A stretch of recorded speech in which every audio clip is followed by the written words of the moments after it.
Hey guys, in this video today, we're going to do the first in a couple of videos on Facebook Live about weight loss, obesity, what I recommend, what diets I recommend, what medications that are out there, what options you have, surgical, non-surgical. We're going to run the whole gamut when it comes to weight loss and obesity and what we can do to get things taken care of. So tune in for the next couple of Facebook Lives where we'll go into more detail about exactly what you guys have been asking, what you guys want when it comes to weight loss and issue. But in today's video, we'll talk about obesity, what can we do? And in today's video, we'll go over just an introduction about what is going on when it comes to weight gain and some of the at least initial treatments that we as physicians recommend when it comes to weight loss and weight gain. So for those guys who are joining for the first time, my name is Dr. Samir Islam, and yes, I'm an actual poop doctor. My passion is to give you tips and tricks to help out with your gut health. If you're new to these Facebook Lives, I do a lot of videos every Monday live to give more information about what you can do to help out with your gut health. At any point in time in the video, comment down below. Let me know exactly where you're coming from, what questions you have, and who is watching so I can respond and hopefully give you the information that you need to help out with your gut health. Don't forget, before we continue, smash that like button if you are liking these videos. Share these videos on your Facebook page. If you like this channel, make sure you follow me also on my Facebook page as well. But in today's video, we're going to go over mainly the options for weight loss. And what I really want to stress today is I really want to talk about exactly the problem of weight gain, why we as a society are getting fat, what can be done about that, and what are some of the lifestyle changes that I'm going to recommend, at least initially when it comes to weight loss and what we can do for that. In future Facebook Live videos, we'll delve into the details about the different diets that are out there. I'm sure you guys have asked a lot of questions or have questions about, is keto the best for me? Is paleo the best for me? Are other diets the best for me? What does the data say? What does the research say? In addition, we'll go over different options we have medically to help out with weight loss. What medications can we offer for you, and what things can we do to help out? And then we'll go over some of these surgical options for those patients who have weight gain, who are looking for a more permanent solution. Surgery can be an option. And also, lastly, we'll delve into some of the more non-invasive endoscopic procedures that we have when it comes to weight loss as well. But let's talk about weight gain and obesity. So we know for a fact there are a lot of conditions that are associated with obesity. Reflux, by far, reflux is one of the more common conditions that can be due to weight gain and obesity. I have a lot. What I tell my patients is that the more that you enjoy your life, the more that you're going to gain weight, the more reflux and heartburn you can get. But in addition, we are finding more and more conditions that are associated with weight gain. Fatty liver disease. It is now the most common reason to get a liver transplant, the most common reason to have end-stage liver disease. IBS, or irritable bowel syndrome, we know there's a direct connection between what we eat and the reaction of our GI tract, whether it's diarrhea and constipation. We know that there's an increasing rise in colon cancer, and this may be related to our diet. We do know that esophageal cancer or cancer of the esophagus is related to obesity as well. But there are conditions outside the GI tract that are closely linked to weight gain and obesity. Things like hypertension, diabetes, arthritis, other heart problems, including heart attacks and heart failure. And there are other cancers. There have been studies to show at least 13 different cancers that are directly related to obesity. But for a lot of my patients, this may be for you guys as well. It may not be that cancer risk that really motivates you to lose weight. It may not be that high blood pressure that motivates you to lose weight. It may be the fact that you're not be able to play with your kids because of your obesity problems. You may have too much arthritis, or you may have too much shortness of breath. You may be tired doing the normal activities that you enjoy, like walking outside, maybe taking your dog outside, maybe doing some gardening. You can't do those anymore because of the problems with obesity. You're embarrassed maybe to shop for clothes. A lot of people are, because they make sizes that are not necessarily in your particular size. You may be embarrassed, or you may be getting stereotyped when it comes to obesity. And I have found that this is really the real reason why people really suffer from obesity. You may also, in addition, have high blood pressure. You may, in addition, have a risk for developing cancer. But it's these more subtle problems that are going on that could be a very significant reason why you may be worried about your weight. So, why exactly do we get fat? What is going on? We do know that this is a significant problem in society, and we do know that there are multiple factors going on. Maybe it's genetics, maybe it's the way we eat, it could be the sex. Maybe men and women have different ways that we can metabolize fat. It could be your actual physical activity. There could be a relation to depression, anxiety. Maybe people are binge eating whenever they are depressed or not feeling well. Maybe it's social class. We do know that those people who are in the upper echelons of society, who have the money, can spend the money on healthy foods. It is expensive to live healthy. It really is. Having a good salad that's healthy for you is a lot more expensive than going to McDonald's or Burger King to get a cheap hamburger. Maybe it's alcohol. There could be a relation to that as well. It could be smoking. We know that smoking does play a role when it comes to obesity. We know that drugs also, things that we give you as physicians, can make it more hard to lose weight. But out of all these factors out of there, out of every single one of them that I'm talking about, whether it's genes, whether it's activity, whether it's social class, there are only two by far, that have the biggest risk factors for obesity. Can you guys guess what those are? Those are eating and activity. Those two things. And I can guarantee you, if you can fix one of those two things or both, your weight loss will get better. And out of those two, which one do you think is the number one reason why you can't lose weight? Eating, by far. People who don't eat, or people who don't regulate their eating, they're the ones who have the most problem when it comes to obesity. And Kathy, I wish I had that problem as well. Unfortunately, for a lot of people, they don't have that problem with trying to gain weight. They're trying to lose weight. But I appreciate the comment that you have there. So why exactly does weight gain happen? Why are we eating? Why are we getting fatter as a society? No matter what diet you do, keto, paleo, Whole30, Atkins, it comes down to one simple thing. I don't care what anyone says. I don't care what anybody claims to be. The number one reason why people gain weight is because of a balance between energy, what you take in, and what you get out. That's what it comes down to.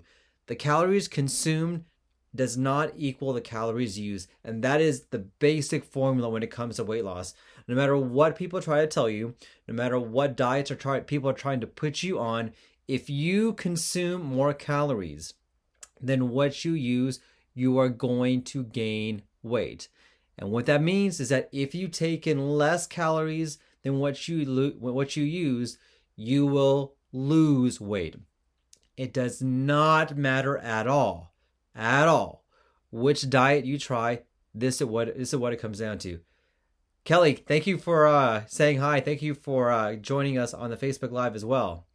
So this is what it comes down to, is basically that. Have you guys noticed this as well? Now, I know a lot of people tell me that, hey, I am not eating as much as I used to, or I eat, healthy, that I'm not losing weight. I can guarantee you may be eating healthy, but it's the calorie intake that plays a big role. Let me know if you felt this way as well in the comments down below.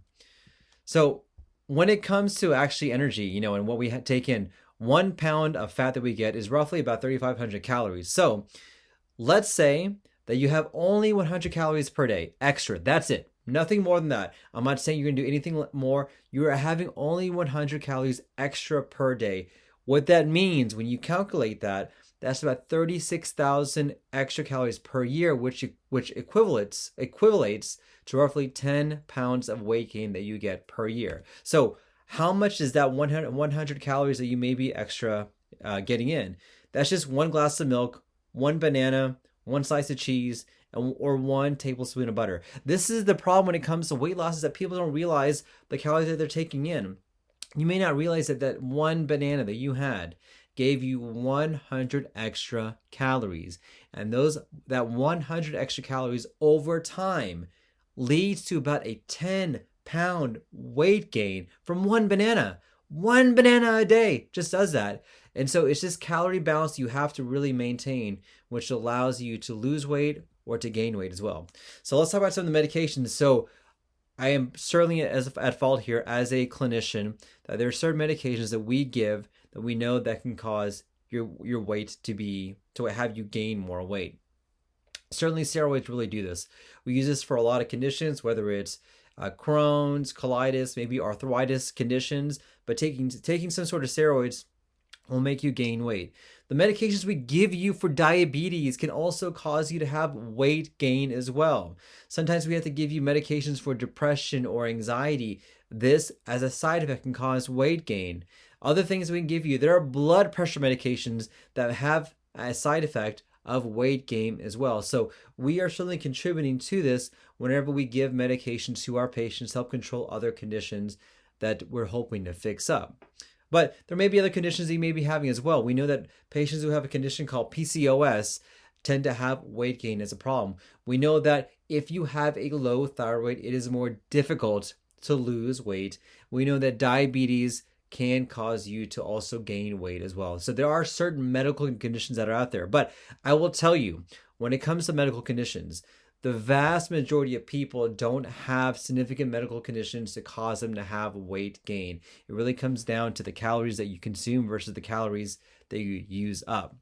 Now, lifestyle is the first recommendation that we recommend when it comes to weight loss. It is easy, it is free, and we do know that if you sit on your butt and watch TV and you don't exercise, you are not going to lose weight. A small difference is all you ever really need. Only 5 to 10 minutes of exercise is all you really need to really get the physical activity, at least initially, to hopefully get you the activity that you need to do to lose weight. And we also do know that just sitting down and watching TV, just 2 hours of TV, increases your risk for obesity by over 20%. I mean, just imagine that. Just the physical act of sitting down for 2 hours, which a lot of people do, get on the TV, put on some Netflix, maybe some Hulu, watch some football. But that act alone of 2 hours of sitting down and watching TV can increase your risk for obesity by over 20%. We know that sleep plays a significant role, and we'll talk about that in just a little bit. So, what can we do? What are options that we can do to help out with that?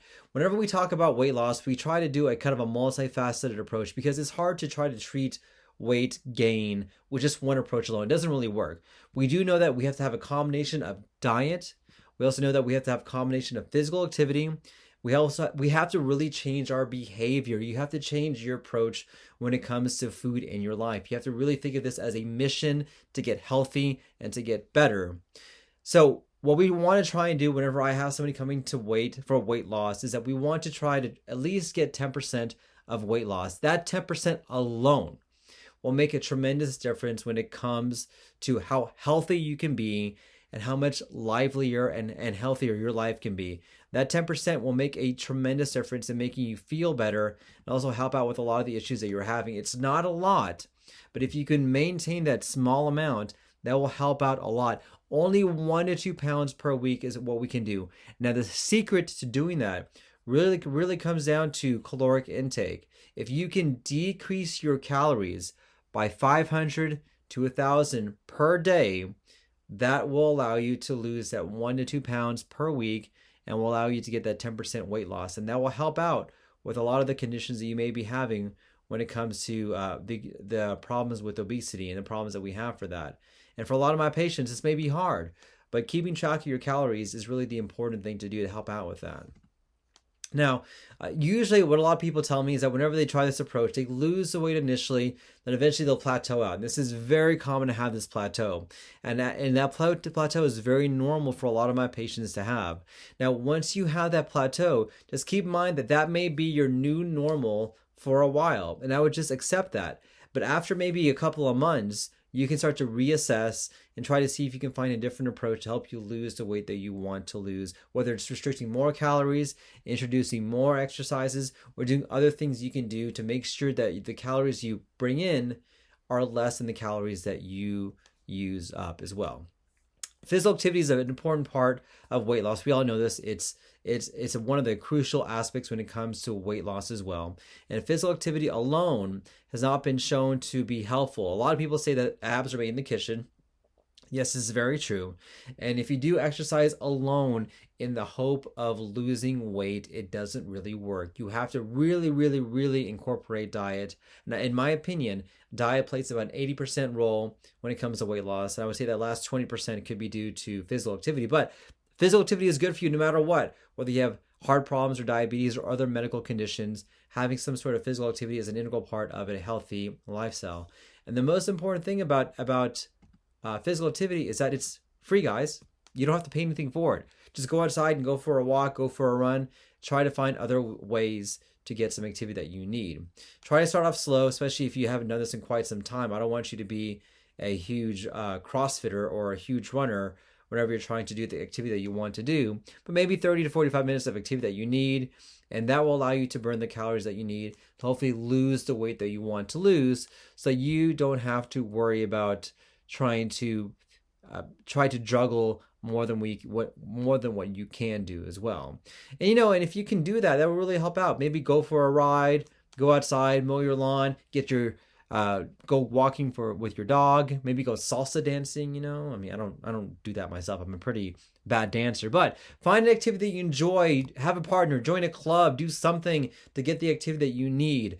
Find some way to get the energy out so that you can hopefully lose the weight that you want to lose and burn those calories off. Now, I personally use an app. I use MyFitnessPal to help me not only track my calories, but to kind of keep me motivated to do the activities that I want to do. It allows me to see the calories that I'm burning, my heart rate, and things like that. Now, I will tell you, these physical trackers are not very accurate. So don't try to use that as a way to see how many calories you are losing. But use this as a way to motivate yourself. Use this as a way to try to push yourself even harder. If your heart rate's not up, get up there. Do something to make it more, to get more activity when it comes to weight loss as well. And sleep certainly plays a significant role when it comes to weight gain and weight loss. The sleep helps out with organizing your brain, but in addition, it actually does help out with weight loss. There are very good studies to suggest that patients who don't get good sleep or have less sleep don't lose as much weight as those people who are able to get the regular 6 to 8 hours per night that's restful and that is good. So I have a free book on weight loss, which I'll put the link over here, which I'll go into a little bit more details about some of the options that we have. I'll put that link on my Facebook Live page as well. But my question for you guys, what tips do you guys have when it comes to lifestyle changes for weight loss? What have you done? How have you helped? And what can you do to help out when it comes to weight loss? Comment down below. I'd love to hear what you guys have to say. But I want you guys to stay tuned for more Facebook Live videos next week. It's a big one. I'm going to talk about the different diets that are out there. We're going to talk about keto. We're going to talk about paleo. We're going to talk about Whole30, Weight Watchers. We are going to delve into the science about which dietary option is the best option for you. What is going to be the best option to help out with your weight loss? What does the data say? So tune in for that and tune in for my future Facebook Live videos that I have. So thank you guys for watching this video. I appreciate it. If you have any questions, comment down below. Every Monday, I do my Facebook Live. I would love to hear what you guys have to say. But thank you for watching this video. And don't forget, every Thursday, I do my Poop Tip Thursday, where I give you one poop tip for the week to help out with your gut health. Guys, thank you for watching. Stay happy, stay healthy, and I'll stay on a little bit longer to see if I can answer more live Q&As that you guys may have when it comes to weight loss. So, Cheryl, you have a very good question. So, smoking. So, smoking is one of the unfortunate side effects when it comes to smoking. Whenever you stop, is that a lot of people gain weight when it comes to smoking, and unfortunately, what people sometimes do, and I'm not saying you're doing this necessarily, some people switch one habit for another habit.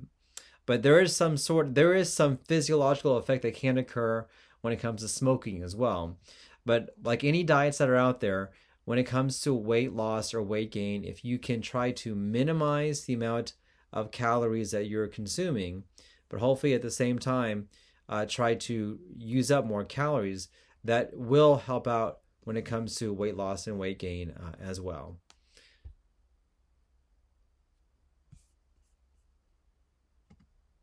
All right, perfect. Well, I don't see any more comments on my Facebook Live today. All right, guys. I want to thank you guys for watching. Stay tuned next week, Monday, where I'll give more information about what we can do when it comes to weight loss options. Thanks and take care. Have a great day.